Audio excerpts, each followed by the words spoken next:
Good morning, Scott here, known as Cantaloupe to some online, and I'm bringing a video to you on a subject that's interesting to me. It might be of interest to you or someone you know, and I want to react to a short video I watched recently about a man who is drawing connections between scales in the universe. And I'll link that video in the description here if you want to check it out. I also want to mention that there's a simpler explanation for why some of this is called spurious reasoning. With due respect to the man in the video, it's pretty clear to a lot of people, judging by the comments in his video, that it's not very reliable science, so to speak, because, well, they're saying that he's cherry picking numbers and he's constructing a framework around things that he has chosen, but there's actually a deeper truth to why this is not necessarily reliable information. So to review his point, and I also want to make a note that he has a point. There is a valid point. I want to acknowledge that. And his point is that at these predictable, consistent scales, as you increase in size, there are phenomena that resemble phenomena at the previous scale and at the next scale. And it's sort of like looking at the universe through a fractal lens where you are searching for repeating patterns. But here's the key: you're searching, first of all, and you're going to find something if you're looking specifically for it, because you're biased if you're looking for something specific. Science is objective, it's not biased. You can form a hypothesis, but if you search too closely for something, it's going to stand out in your field of vision. So there's a perceptual bias, first of all. That's not the truth I mean to highlight in this video.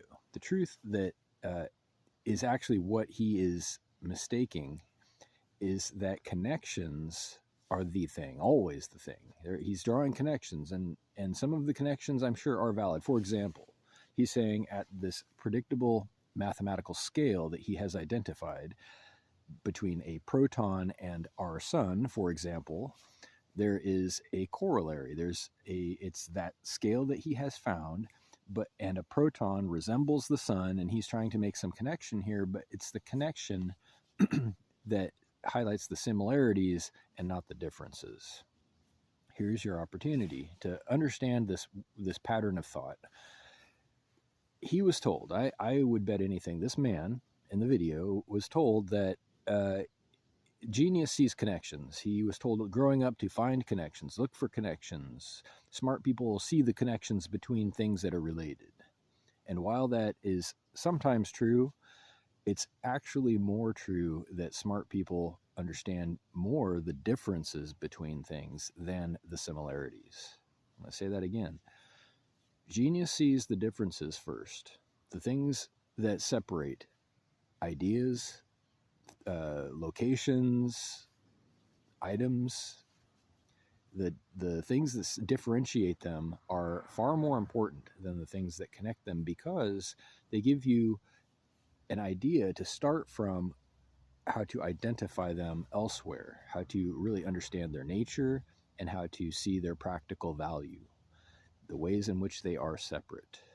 This is what was missing, I think, from this man's education, and I see it everywhere. The video itself is sort of a symbol of a way of thought that is hazardous, because people will jump to conclusions. They will forget that there are details that should have been considered and reviewed beforehand. They sometimes just run way down the road with an idea just based on the connections they see, irrespective of the differences between the sun and a proton, for example.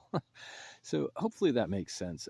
It's really that simple, I think. It's a type of thinking that just fails to see the differences. So if it was up to me, I would influence early educational curriculums to help people and children, young people, examine the differences between things. It's super important to be able to differentiate, to remember that our universe and our world are not simple. They are not just a bunch of connections. They are mostly differences. So reach out if you like with questions or comments to whitehotrobot@gmail.com. Thank you.